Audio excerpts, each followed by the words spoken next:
Hello and welcome. Thank you so much for joining me. Oh, Kip Davis is here. How cool is that? Kip says, I just finished watching your interview with Carrier, and it's pretty astonishing how much outright nonsense he continues to promote after having been corrected multiple times. Yeah, oh well. What can I say? Okay, today I have on Tim O'Neill. And Tim is going to help us kind of balance the conversation. A couple of weeks ago, I had on Dr. Richard Carrier, and the primary focus of the interview with Dr. Carrier was not so much mythicism as what is the historical context for, or how much historical evidence is there for various people of the first century, and comparing what there is for other famous figures as compared to Jesus. And I asked him to do that primarily because I respond frequently to apologists who tell me that the historical evidence for Jesus is much greater than that of Julius Caesar or Alexander the Great or various other figures that it obviously is not true. But Tim O'Neill here is come to bring a bit of balance to the historical perspective. So thank you so much for coming, Tim. It's a pleasure to have you. Thanks, Kelly. Thanks for inviting me on. For those who don't know you, myself included, can you tell us a little bit about your background and who you are and what you do? Sure. So my background is I'm not a professional scholar. I do have a degree in history. I don't have a doctorate. I have a master's degree, but that's in medieval literature. But I've always had a real interest in the origins of Christianity and in ancient and medieval history generally. So what I've been doing for quite a few years now is I've been maintaining a site called History for Atheists, and I've also got a video channel and a podcast. The idea behind History for Atheists is I suppose I kept finding years ago, I kept finding that many of my fellow atheists, because I am one, contrary to some vicious rumors, get history wrong, and they base some arguments against Christianity, against religion in general, on some misconceptions or misunderstandings of history, or on some fringe ideas about history. And I suppose what I got tired of doing was on various forums and blogs and comments and so on, saying, no, that's not actually true, and here's why. So I got a bit sick of that. So I started writing a blog, and I started writing articles, and that turned into the website and the video channel. I'm not criticizing all atheists, because not all atheists get use these historical errors in their arguments. But I think if we're going to be rationalists and we're going to pay attention to scholarship, what we should be doing is paying attention to what the consensus of expert scholars is on historical matters. And so if expert scholars are saying, no, the clash between Galileo and the church was not actually a clash between religion and science, it was actually much more political and so on, we should be paying attention to that, not clinging to the idea that it was purely a clash between religion and science. That's a whole nother topic. So there's a whole range of these topics, and that's really what I devote my website to. What I'm not doing is presenting any ideas of my own. What I am doing is curating what is the consensus of expert scholars. Now, obviously, you'll always find some scholars who disagree with that consensus. And so you mentioned Richard Carrier. He's one who disagrees with the overwhelming consensus that there was a historical Jesus. And I'll hopefully in our conversation, I'll be able to explain why that consensus exists. So what I'm not doing is saying, listen to me because I know better than everyone.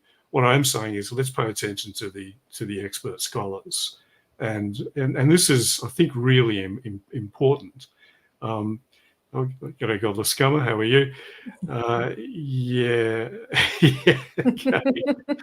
Okay. So I often get called an undercover Christian, which is always very amusing to anyone who knows me, including my family, who find that highly, highly ridiculous. And this is the thing. A lot of people don't like being told they're wrong, and I understand that. But the thing is, unless we actually accept that we might be mistaken about something, we can't learn anything new. So I think it is important that we kind of stop and think not how are the people that we're arguing against wrong, but how could we possibly be mistaken? I think that's a good thing for, in fact, essential for rationalists to do.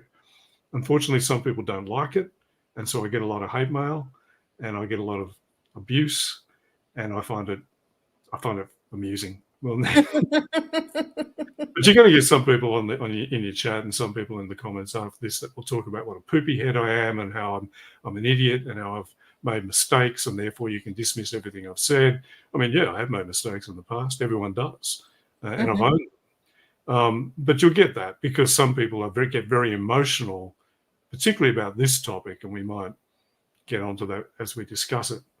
But just on that point you were just talking about the argument that we've got more historical evidence for Jesus than we have for, say, Julius Caesar or Alexander the Great. I mean, that's just complete crap. It's completely wrong. And as we were saying before the discussion, Christian apologists really don't help themselves by saying things like that are just stupid and obviously wrong. They undermine their own position. But, I don't think, I'm sure Carrier did an excellent job of explaining why that's crap, because it is. It's just total nonsense. But the other extreme is also wrong. And the other extreme is that we have no evidence at all that indicates there was a historical Jesus. We actually do. One of the problems here is people misuse the word evidence. It's a bit like creationists misusing the word theory. So when they say there's no, evolution is just a theory, that's misusing and misunderstanding what theory of evolution means.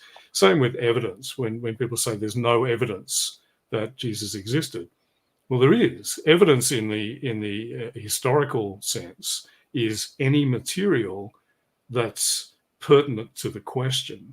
So any material that we can use in order to help us to answer the question. So we do have evidence. We've got all kinds of stuff that refers to Jesus, some of it Christian, a lot of it Christian, some of it not Christian. And what we do is we analyze that evidence to see what it tells us. So that's what a historian does, but we can maybe get into that as we go through the conversation. Okay. I would like to point out that there is a link in the description to Tim's webpage. So if you would like to contact Tim or see other resources that he has available, just click on that link and you can get there. Let's start with why you find mythicism to be an unsupportable position. I wouldn't say unsupportable. Okay. I'd say ultimately unconvincing. Okay. And look, there's a big difference.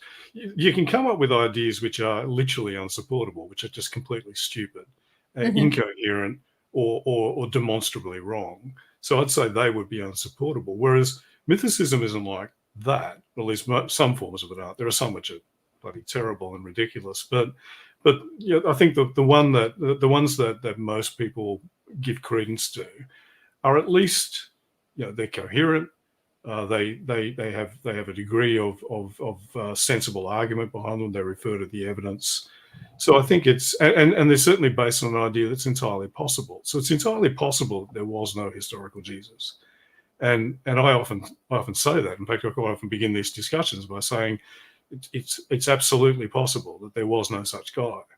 Sometimes there's been certain people, I won't mention any names, who have taken that statement out of context and just presented it, saying, "Ha ha, he admits that mythicism could possibly be true." I'm not admitting anything. It's certainly possible, but possible doesn't get you very far. So what you're doing in your historical analysis is you're taking a question, in this case, how did Christianity begin? Did it begin with a historical Jesus or some other way? And then you're looking at the possible answers to that question. You're then analyzing the evidence to see which of those possible answers is most likely. So one of the things you can't do in historical analysis is come to a definitive answer. So this is something that confuses a lot of people who come to this question from the sciences, where you can come to definitive answers. But history is a humanities discipline. So what you're doing in historical analysis is coming to what we call the argument to the best explanation. and that's about as far as we can get. It's a subjective assessment, but it's not just pure speculation. It's structured, it's evidence-based, and it follows certain rules, which we call the historical method. So why do I find mythicism unconvincing? I think in summary, it's because I've yet to come across a form of mythicism that doesn't depend on a whole lot of suppositions in order to arrive at the conclusion that there was no historical Jesus. So one of the key tools that historians use in analyzing any historical question is the principle of parsimony, also known as Occam's razor, right? So what you can't do is you can't put historical evidence in a test tube and add an agent and shake it and get a measurement and then come to a definitive conclusion. What you can do is you can take compare the arguments for the various possibilities and then say which of these seems to work best, which of these accounts for the most evidence in the most parsimonious way. So maybe just to give you an example before we talk about the historical Jesus, I'll give you a slightly silly hypothetical that I sometimes use to help people to understand this method, just so everyone's clear on what I'm talking about. If I were to try to examine why my grandfather died or how my grandfather died, let's imagine, I actually know how my grandfather's died, but let's imagine I didn't. So let's imagine I knew my grandfather died in 1953, but I didn't actually know how. So I went to examine that at the way a historian examines the evidence. And I looked at the evidence and I found my grandfather's death certificate and it said cause of death, accident. Okay, so there's a clue. I then did a bit more searching and I found that there was a coroner's report associated with the death certificate that said that my grandfather had died of injuries sustained when being struck by a car. Okay, a bit more information. Then I find a police report saying that a driver swerved off the road on a particular date and hit my grandfather, and he was badly injured. And then I find a court record saying that this driver was convicted for wrongful killing because he was drunk driving, and that's why he swerved off the road. If I put all that together, I can come up with a fairly plausible hypothesis that what happened was a drunk driver swerved off the road, hit my grandfather, and killed him. Right? I think that's pretty clear. Are there other possibilities? Well, there certainly are. And what if someone then came along and said, well, no, it wasn't. That wasn't what happened. What actually happened was your grandfather was killed because of communists. And then they said, so imagine if what actually happened was there was a demonstration by communists on the road, and the driver was startled by this rowdy demonstration and so swerved to avoid it and hit your grandfather, and therefore your grandfather was killed by communists.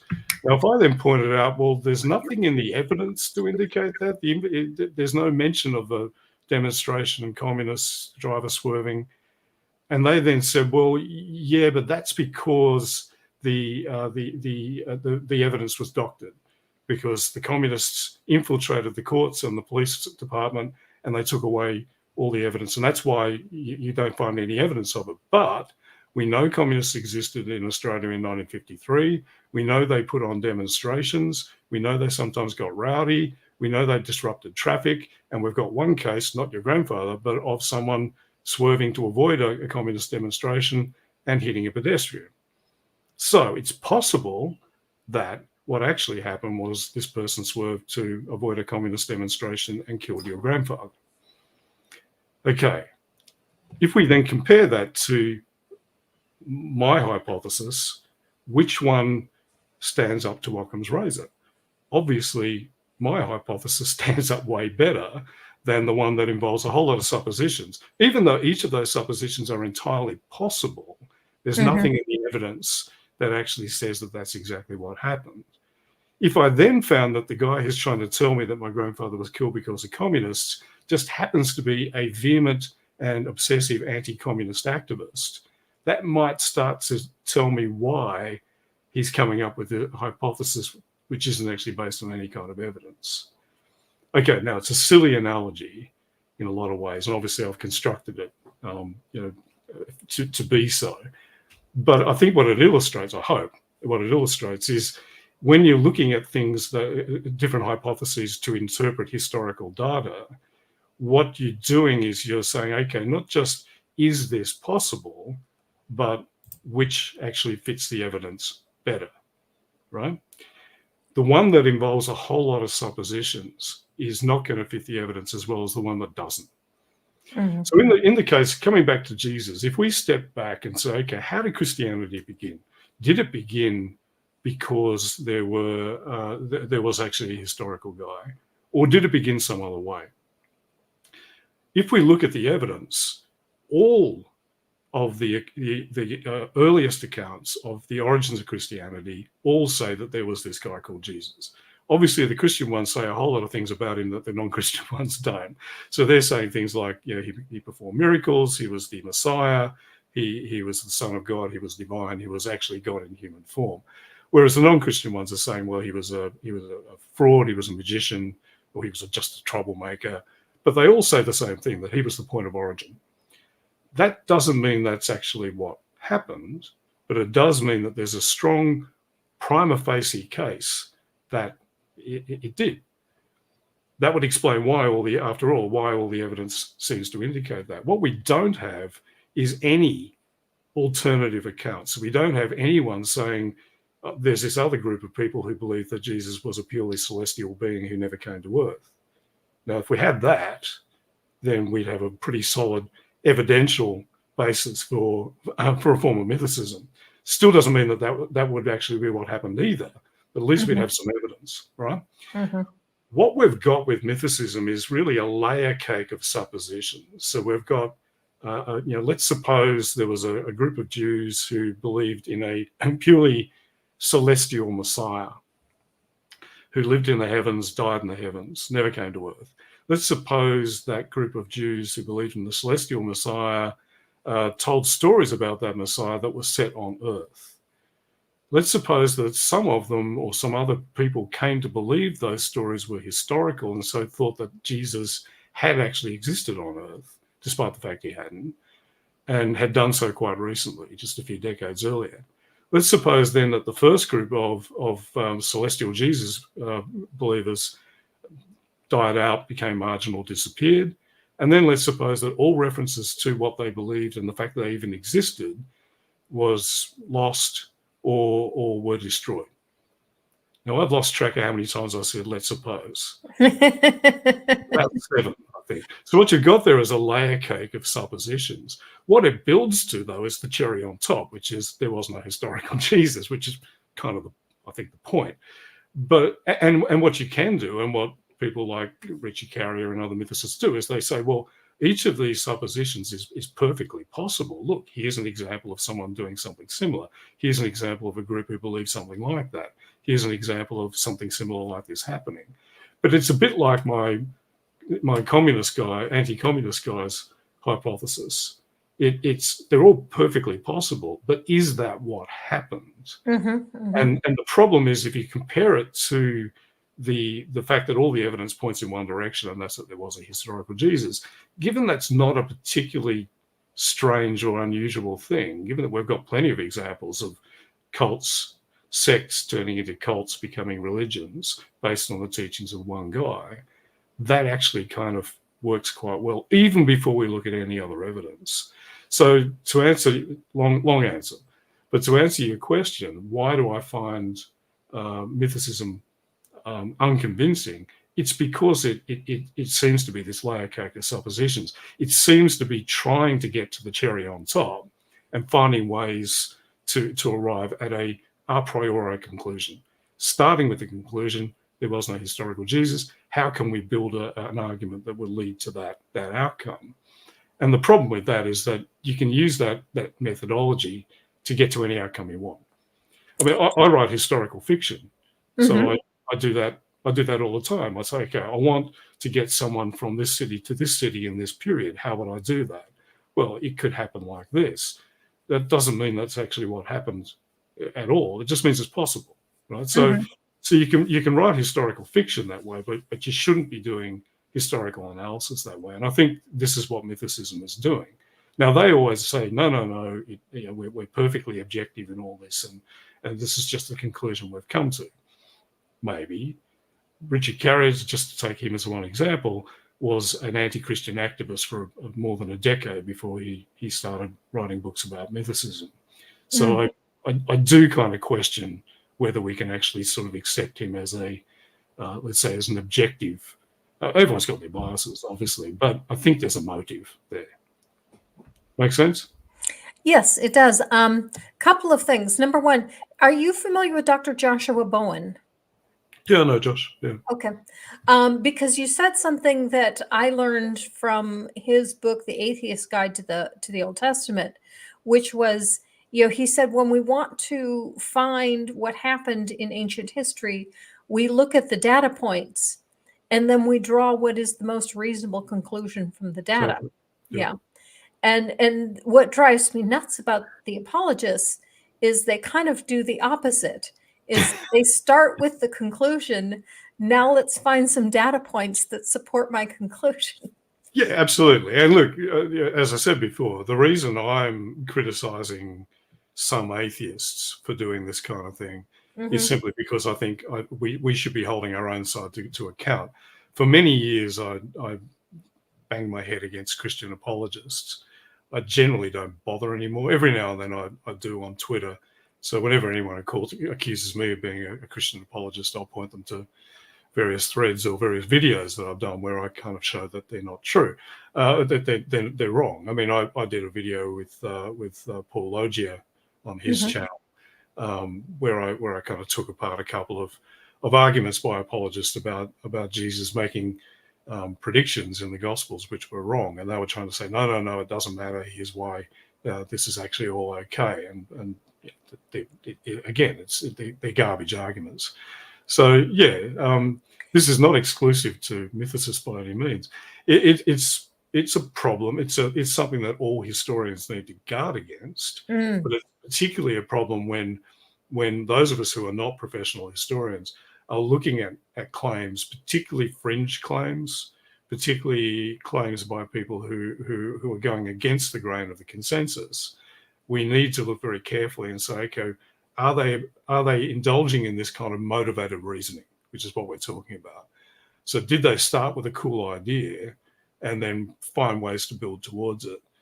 I got into this whole sort of debunking of bad history thing from many, many years ago when I read a book that was popular in the 1980s called Holy Blood, Holy Grail, which I read at the age of about 16. Now, I was very, very new to sort of any kind of critical analysis of Christianity at that point. So I didn't know what a good book looked like and what a bad one looked like. So I didn't realize that was a bad book.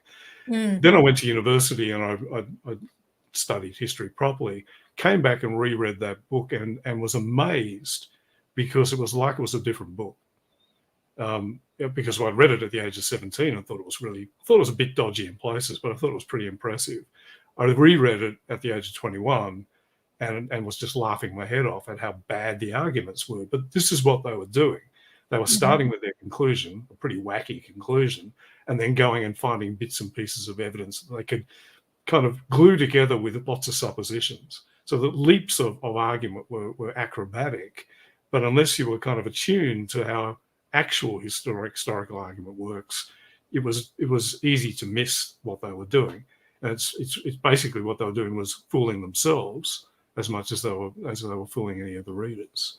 Now, I'm certainly not saying that mythicists like Carrier are as bad as those guys, but I think ultimately that's kind of what's going on with mythicism. I think what they're doing is they're starting with an argument which is driven by motivated by a ideological need to make Christianity not just wrong, but as wrong as possible.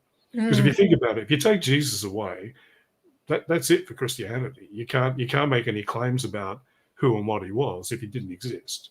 So this seems to be the main sort of ideological driver behind mythicism. I'm doing a bit of psychoanalysis here, but it's on the basis of talking to a lot of mythicists over many, many years. Okay. So and also talking to people who used to be mythicists and then became convinced that this was wrong. So I've got an interview on my video channel with Derek Lambert from Myth Vision. He's a great guy. I had him on a few weeks ago as well. Yeah, terrific fella.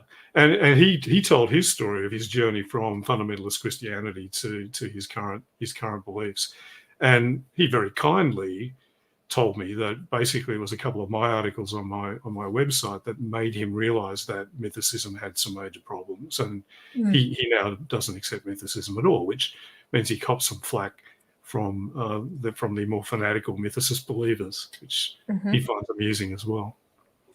Yeah, I have caught myself making that mistake as well of trying to make the data fit my conclusion.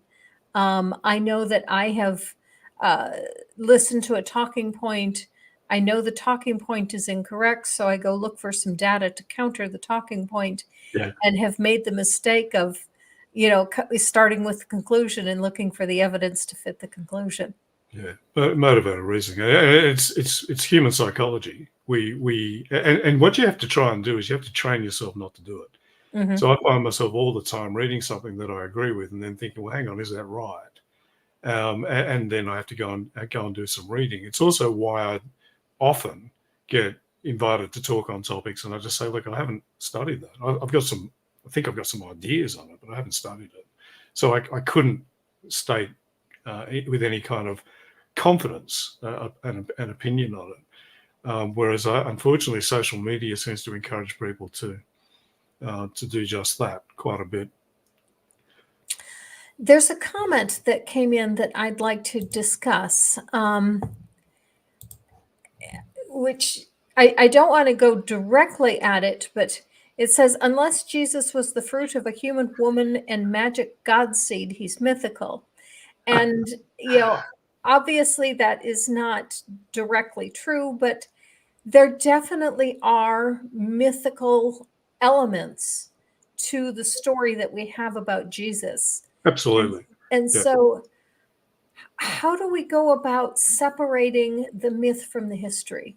Yeah, look, that's an excellent question. And that comment is saying, well, Jesus, unless he was this, he wasn't, he didn't exist. Yeah, what we're doing is we're talking about the Jesus of Christianity or versions of him.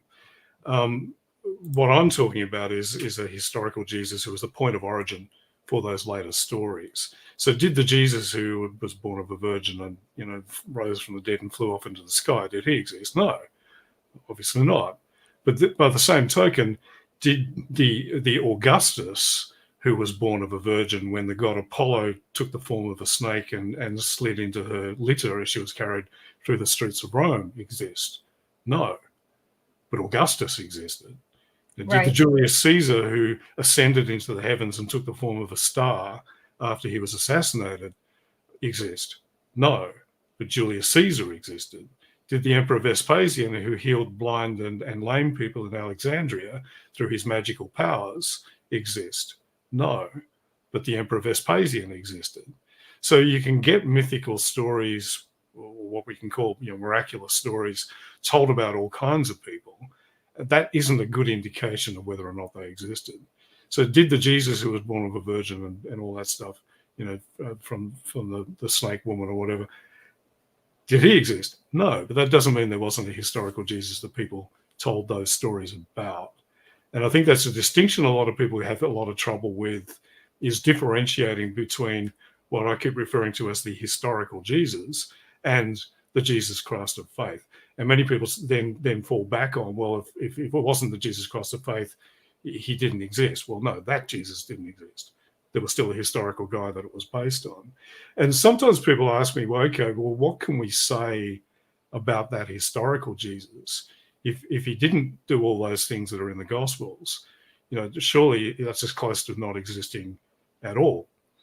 Well, no, I think there are a few things that we can say with some degree of certainty, though not absolute certainty, that we can say about him. Very few. So one is, as I've been saying, it's most likely that he existed. And we might go into some, it's not just that mythicism is implausible, therefore historicism, as we call it, wins. There's also some good evidence that indicates that he did exist. But we can say that he existed. I think we could also say that he came from Nazareth, because that's an element in the Gospels that the Gospel writers are struggling with, because he's from the wrong town. He's meant to be from Bethlehem. So Mm, they good tell these point. contradictory stories Mm-hmm. about how this guy from Nazareth came to be born in Bethlehem. Luke tells one story; it's about a census and them Mm-hmm. going to Bethlehem. Matthew tells another story, and that's about them starting in Bethlehem and having to flee and then ending up settling in Nazareth. Two different stories. They're also Mm-hmm. set 10 years apart. One set before 4 BC, the other set after 6 AD. So what's going on? Well, what seems to be going on is they're struggling with the fact that their Messiah is born in the wrong bloody town. So different traditions develop to explain that away, and we find two of them in the Gospels. We also find in the Gospel of John there's some people saying he can't be the Messiah, he's from the wrong town. So this seemed to be an idea that was around. So that's one, I think, that, I mean, that's not absolutely certain. There are counter arguments to it, as there always are. But another one, I think, is that he was probably baptized by John the Baptist. And this, Mm. again, seems to be because the gospel writers struggled with that story. It's in Mm. all four of the gospels, which many of these stories aren't. So that is possible to be evidence that it possibly happened. But more importantly, the Gospel of Mark tells the story of the baptism of Jesus and depicts it as being the point where he became the Messiah. So it's pretty obvious that that's where Jesus gets anointed by God as his chosen one. The problem with that for the Gospels of Matthew and Luke that are using Mark as their source is they are trying to depict Jesus as being the Messiah from the moment of his conception, because they tell birth stories about him, which makes it a little bit awkward for him to be baptized and have his sins taken away by John if John's meant to be a subordinate. So Mm-hmm. what Matthew does is basically has John objecting and saying, I shouldn't be doing this. You're superior to me. And Jesus saying, it's okay. This is how things are meant to be. Mm-hmm. Luke does it a bit more subtly by having a story where Mary, while pregnant with Jesus, visiting Elizabeth, John's mother, and John acknowledging Jesus in the womb, jumping in the womb. And that's kind of an acknowledgement of Jesus' superiority. John's gospel deals with it by taking the baptism out altogether. So he just has John saying, this guy's coming soon, and then says, oh, there he is over there, no baptism. So they're all dealing with this baptism in different ways. But for three of them, the baptism is awkward. Now, again, you can come up with all kinds of reasons why the baptism is there, but the most likely one seems to be because it was something that actually happened and was quite important to Jesus, and so was in all the traditions. But as the ideas about Jesus evolved, this baptism became more and more awkward, and so they had to come up with different ways of dealing with it. Another one I think we can say is pretty clearly, not clearly, but reasonably clearly likely to be historical is him being crucified, because Mm-hmm. that was really awkward as well. There were all kinds of theological problems with that, and also there was political problems with it because crucifixion was a Roman form of execution. So then we get all these stories in the Gospels about Pilate saying, "Oh, I don't want to do it," and the Jews saying, "You've got to." So they're taking some of the political sting out of it by saying, "Well, he wasn't executed because he was a rebel against Rome. It was this horrible Jews' fault." And given that these stories were largely written after we conclude after 70 AD, so after the Jewish revolt, these stories actually make sense in that political context. They're trying to take some of the political sting out of the fact that they're presenting people with a crucified Messiah. Paul actually says, we preach a crucified Jesus. We preach a crucified Messiah, which he says is a scandal, a stumbling block to the Jews and a scandal to the Gentiles. So he's acknowledged that this was a problem. So why would they invent a problem? Now, again, mythicists have all sorts of reasons why that would be true. There are counter arguments to all of these. But I think on the whole, those are some elements that we can actually say, well, he was from Nazareth. He was baptized by John. He was crucified by the Romans. I think another one is that we can say is that he had a brother called James. Okay. Which I can get on into some detail on, because that actually is one of the reasons why we can come to the conclusion, not just that it's plausible, but that it's likely that Jesus existed. Any questions on what I was just saying though? Well, a couple of comments. One is I made a video almost a year ago, very tongue in cheek, that reconciles the entire birth narratives, the two birth narratives. And Yeah. basically what I did is I had Jesus born in Bethlehem in 6 BCE to Mary and Joseph, who then flee to Egypt and then to Nazareth. But when they go to the temple when he's 12 years old and Jesus disappears, it's because Jesus went back into the womb. You remember how he tells Nicodemus that you must be born again? He does that because he actually did it himself. He got back in the womb, and then there was the census, and then they go to Bethlehem again for the census, and then he gets born a second time. Brilliant. And that, I think that's more plausible and more convincing than most of the apologist attempts to reconcile those two stories. That's one of my favorite games, is trying to get apologists to reconcile those stories and watch them tie themselves in knots, because those stories are obviously nonsense. But as I said, it's interesting to see why they're telling those stories, and I think it does indicate that they're trying to shoehorn a historical guy into their theological concepts, and that wouldn't happen as much as we find it if it was the other way around, that they were taking the theological concepts and inventing a Jesus that fitted them. He would fit them better. And this is something that even Christopher Hitchens, who was quite skeptical about, obviously very skeptical about Christianity, but quite skeptical even about the existence of Jesus, did say the one thing that makes me think there probably was such a guy is pretty much this. And he gives a version of the argument that I just gave. Okay. But back to James, because James is quite interesting, because people often say, well, where is the evidence that Jesus existed? One of the things we need to do, if we're going to answer this question, is we need to examine the later stories about Jesus, because what they're going to do is they're going to give us some clues as to how those stories arose. What we need to do, though, is make sure that we're examining those stories and those references critically. So we're not going to be just reading them and saying, well, that's what happened. Now, obviously, walking on water and feeding 5,000 people probably isn't something that happened. But with the other stuff, okay, let's have a look at these stories to see what they can tell us about how the stories arose, and see if they can help us to choose between whether the stories arose because they were stories about a guy who actually existed, or whether those stories arose in some other way. So some people, when I start referring to some of these stories and I say, Paul says in Galatians 1, they throw their hands in the air and say, you can't use the Bible to prove the Bible.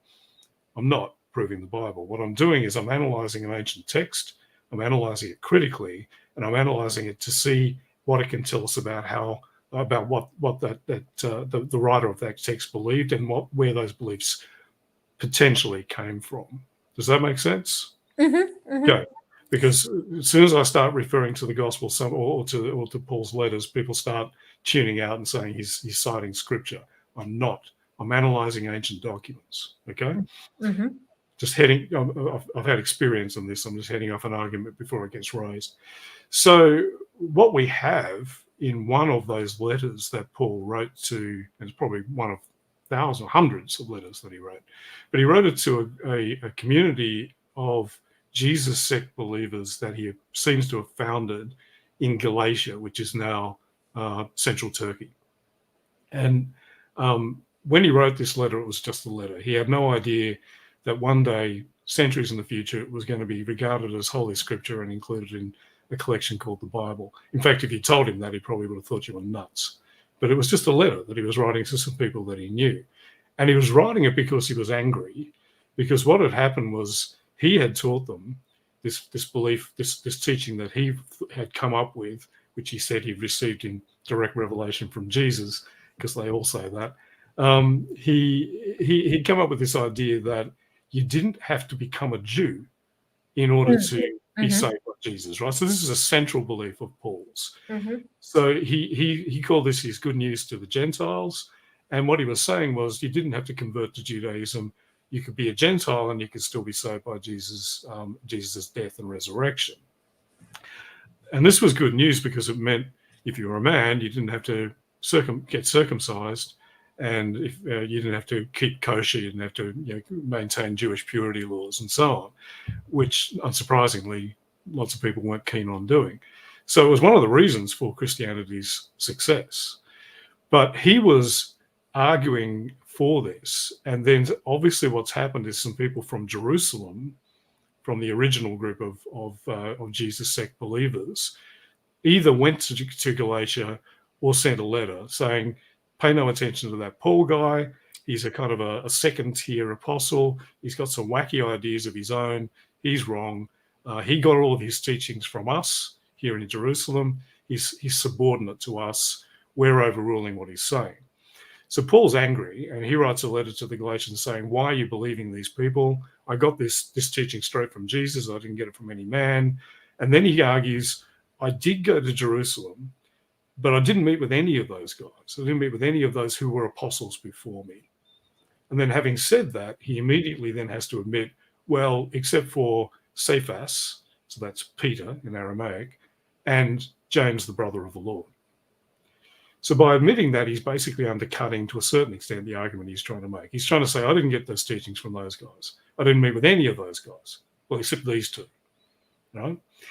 So it's interesting that he's saying that, because he's not boasting that he met Jesus as a brother. He's not sort of, it's not something that we can say, well, maybe he's making that up. He's having to admit it, despite the fact it weakens his argument. So it seems that Paul met Cephas, that's the Aramaic form of the name Peter. So Peter and James, the brother of the Lord. Who's James? Well, we've got multiple other lines of evidence in other texts, both Christian and one non-Christian text, that Jesus had a brother called James. His brother would have been called Jacob. Jesus would have been called Yeshua. Jesus is the English form of the Latin form of the Greek form of the Aramaic name. James is the English form of the Greek form of the Aramaic name Jacob. Well, let's call them Jesus and James. We've got multiple lines of evidence that Jesus had brothers and sisters. So that's mentioned in the Gospels. And the brothers are mentioned by name, and the first one that's mentioned is always James. We've got the book of Acts that talks about Jesus' brothers being among his followers after he supposedly rose from the dead. We've also got Acts talking about James being a leader among the Christian community in Jerusalem. Now, there's all kinds of problems with taking Acts at face value, but what we're talking about is data points. We've also got later Christian references to James being effectively the first bishop of Jerusalem. Bishop just means overseer. So the first kind of overseer leader of the Jesus sect in Jerusalem. And we've also got one non-Christian reference in Josephus to the execution of James, and he's identified as the brother of that Jesus who was called Messiah. So we've got multiple lines of evidence that Jesus had a brother called James, who was a leader in Jerusalem. And we've even got references in Acts to Paul having an argument with him. Now, in Acts, we get a happy ending. They smooth the argument over and everything's fine. In Galatians, though, we're getting Paul's side of the argument, and things don't sound very happy at all. So who is James, the brother of the Lord? Let's use the historical analysis technique. We've got lines of evidence that say James, the brother of the Lord, was Jesus' sibling. Okay, what's the mythicist alternative? Well, the mythicists tend to argue that the word brother here is being used figuratively. And Paul does sometimes use it figuratively. He often calls people brothers in Christ, or brothers and sisters in Christ, or brothers in the Lord, or just brothers. But he doesn't seem to be doing that here, because what he's doing is he's using a very specific phrase, brother of the Lord. And that's a phrase he uses somewhere else. He uses it in one of his letters to the church in Corinth, where he talks about the brothers of the Lord. In both cases, he mentions other Christians alongside these brothers of the Lord, or this brother of the Lord. So it obviously can't just mean a Christian. It has to be a subgroup of Christians, okay? So what mythicism has to do is it has to say, well, there was a subgroup of Christians called brothers of the Lord who weren't Jesus' siblings. Okay, where's the evidence for that? There isn't any. There's no references anywhere to such a subgroup. So we're back to using supposition in order to save the hypothesis. So Occam's razor comes into play. Do we have evidence that Jesus had siblings, and therefore this is what he's referring to here? Yes. Do we have evidence that there was a subgroup of Christians called the Brothers of the Lord, and that's what he's referring to here? No, that's a supposition. Which makes more sense? The siblings. So this is how it works. Did you attend Bart Ehrman's conference a couple weeks ago on the New Testament? No, but I listen to his podcast regularly and I read all of his books. So Okay. I didn't attend that because I kind of know most of that stuff. Okay. But yeah, he's very good on this stuff. The reason I asked is he introduced a revolutionary idea at that conference at the very end, which was that Paul thought he was the Messiah. Now, first of all, he separates it and says that he thinks that Paul thought there were two messiahs. And he presented the idea that Paul would have thought that was the case because there are various prophecies about what the Messiah will do, Yep. and Jesus fulfilled some of those prophecies. But one of the prophecies is that the Messiah would bring the message to the Gentiles. Yeah. Because Paul saw himself as the one that would bring the message to the Gentiles, he saw himself as kind of a co-Messiah. That's interesting. And look, entirely. I mean, Bart is a very smart guy, and he is a professional scholar and a acknowledged expert. When you said Paul thought he was a Messiah, I thought, okay, that sounds pretty wacky. But now you summarize what he said. Maybe not so much. This is the thing. There were multiple ideas about who and what the Messiah was, and so, for example, the whole idea that Messiah was divine is in some sense is one, but not divine in the way that Christians think of Jesus as being the divine Messiah. The idea that the Messiah was God himself is probably not one that was around, but that seems to have developed through the concept of Jesus being the Messiah and therefore being in some sense divine-ish, and then eventually he becomes the second person of the Holy Trinity and part of God himself. Paula Fredrickson is a Jewish scholar who's done a lot of work on Paul in his Jewish context and looks at all of this stuff. I'd be interested in what Paula thinks about what Bart is saying there. The thing I like about Bart is that his ideas develop and change. So I've been reading his work for several decades now. And, he's a really interesting guy. I don't think I agree with him on everything, but I reckon I agree with him on about 95%. And his book, if you want to get an idea of who and what the historical Jesus was, I've got an article on my website called Jesus Apocalyptic Prophet, which goes into that evidence. But Bart Ehrman has written a book years ago, back in about 2000, I think, which was Jesus Apocalyptic Prophet, or Prophet of the New Millennium, which argues the same thing, but in book form. Really readable, really, it's aimed at the general reader, and I think it'll give people a good understanding of why people, critical scholars, non-Christian ones obviously, think that Jesus was an apocalyptic preacher, so a preacher who thought that the end of the world was coming, and how Christianity evolved out of that. So yeah, I think that he's an interesting guy. I'm intrigued now. I might have to download that course. It's the very last talk at the very end of the last day. Okay. All right. I'll check it out. I haven't listened to his podcast recently, so you might have discussed it. I don't know. He had said that this conference, he had asked everyone to bring something new that they had not already presented before. Yeah, he said he was going to do that. Oh, that's interesting. I didn't realize that applied to him. But can I just go back, though, to what I said before, because I mentioned Josephus, and that's going to freak some people out, because Josephus's references to Jesus are highly contested, certainly by mythicists. And that's because the first one in Book 18, so what's often referred to as the Testimonium Flavianum, the longer account of Jesus, everyone agrees that that can't be written by Josephus as it stands, because it's got elements in it that clearly he could never have written. So it says he was the Messiah. Well, he didn't think that. It says that he rose on the third day. Well, he didn't think that. It says that he performed wondrous deeds or paradoxical deeds. He might have thought that, but that one's a bit dubious as well. So there's two schools of thought, two main schools of thought on that passage. One is that it's a wholesale interpolation. So the whole thing was inserted probably in the 4th century by some Christian, and Josephus didn't mention Jesus there at all. That's a minority view, but it's a valid view.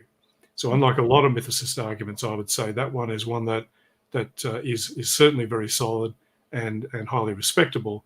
I don't happen to agree with it, but I think it's valid.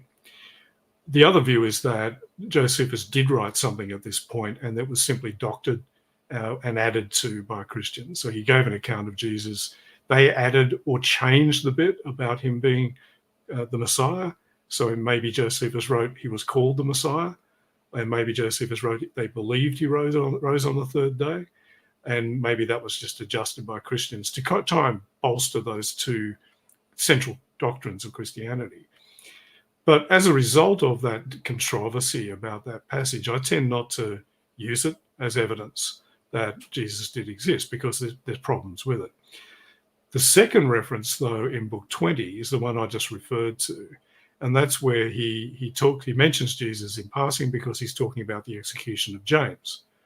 This one is much more solid and is accepted by most scholars as being authentic. Obviously, there are some, including obviously mythicists like Carrier, that reject it and say that it's at least partially inauthentic.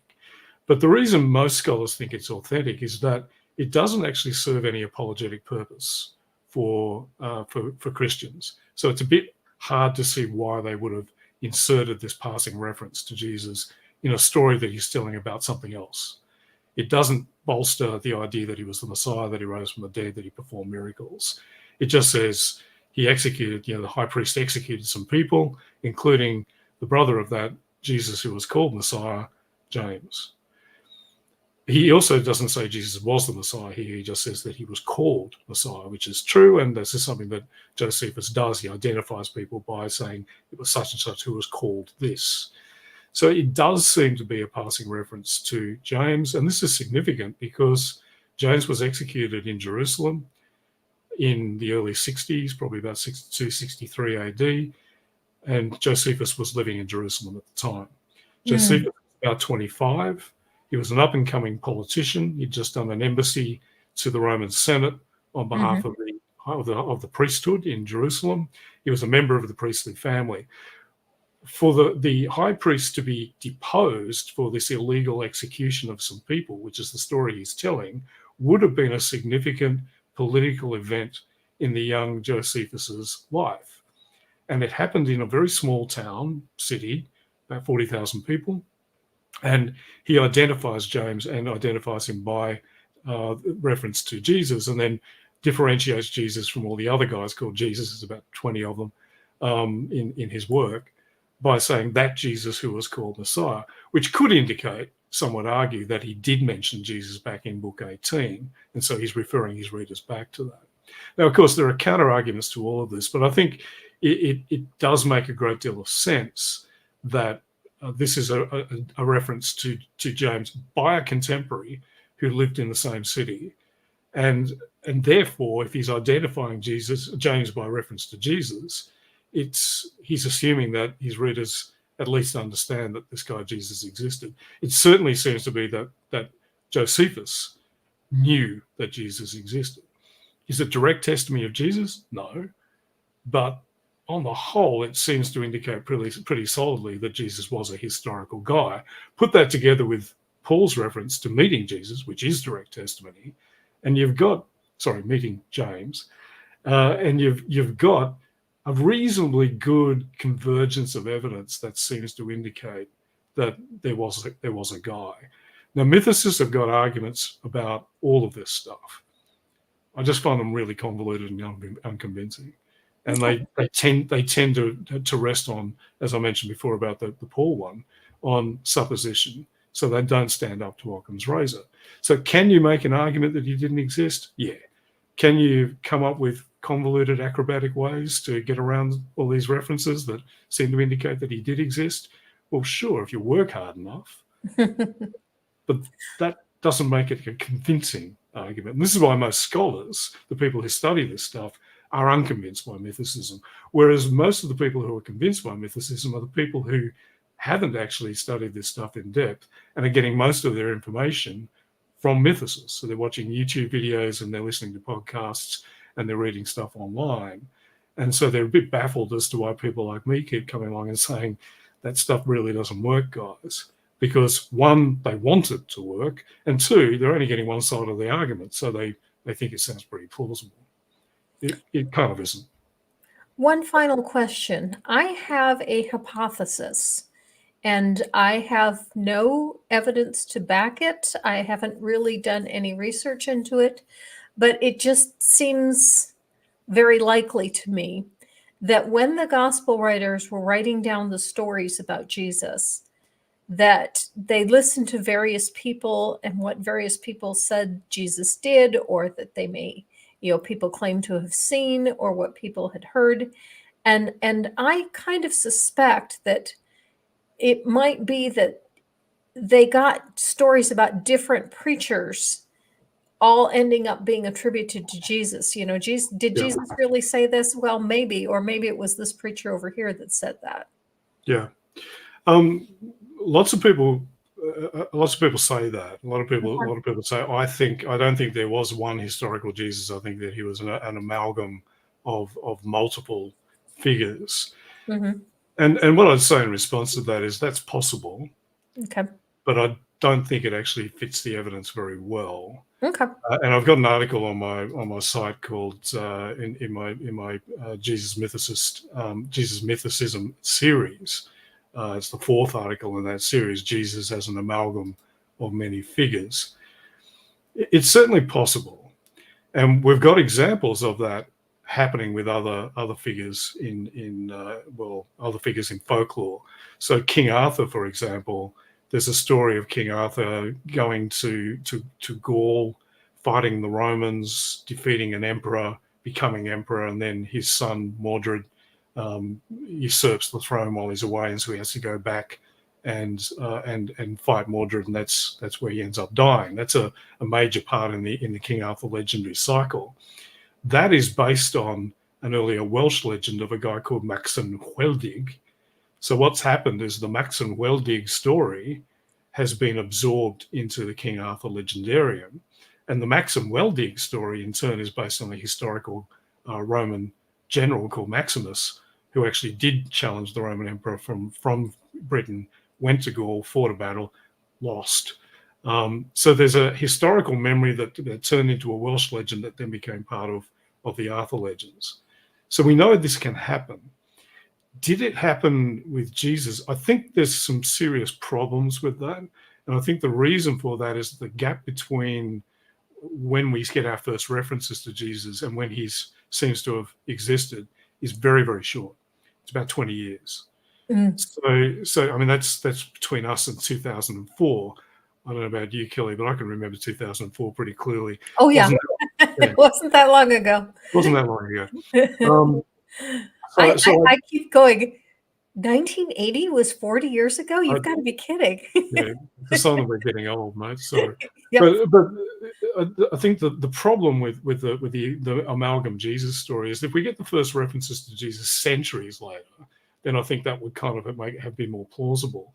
I don't see any evidence of it happening in the case of Jesus, and that idea doesn't quite fit. Certainly to say he was just an amalgam of other guys and there was no historical Jesus doesn't fit with the evidence that I was just talking about. Mm-hmm. People meeting his brother, people knowing his friend Peter, all that stuff. That just doesn't fit. Were there elements that attached themselves from earlier stories and other guys that found their way into the gospel stories? Well, maybe, but it's really hard to pin that stuff down. So I think we could say it's a possibility, but it certainly isn't the origin of Jesus. There must, I would say that it's most likely that there was a historical guy. At most, we can say maybe some other people's stories attach themselves to him, possibly. Yeah. Okay, very good. Well, we are out of time, and cool. So I thank you very much for coming. I want to let people know what's coming up in the future. Next week, there will be no stream on Saturday. I have a funeral to attend in Phoenix, and so I'm going to be out of town. I'm going to have a special stream on October 17th with Jackson Wheat. He's going to come on to talk about what is a species. And he was unable to make any time on a Saturday. And so we're doing the special stream on a Thursday evening to accommodate his time. And I think that is going to be a lot of fun because I get hit up with that by apologists on a number of times. We ask them what is a kind, and they ask me what is a species, and I actually can't answer that question. But thank you so much for coming, Tim. It's been a pleasure having you. No problem. Look, the last thing I'd say is that I know, and I was saying this to Kelly before we started, some people get very emotional about this topic because for a lot of people, they left Christianity, and one of the reasons they left Christianity is they discovered Mythicism. And so there's a lot of emotional attachment. And everything I've said today, yes, I know there are counter arguments. And yes, I have read Richard Carrier's book twice. So I kind of know all that stuff. If you're not convinced by what I'm saying, fine. If you're dubious about it, as I said, I've got a whole series of articles on my site. I'd encourage you to have a look at it. Hit me up on Twitter. I'm happy to sort of point you in the direction of some stuff. All I'd say though is let's be careful about confirmation bias. Let's be careful, and let's be scrupulous about what we believe and why we believe it. I think if we do that and do it honestly, then I can't really ask anything more than that. But thanks for having me on, Kelly. It's been great to talk to you. Well, thank you for coming, and thank you to all of you who are watching, and live your life.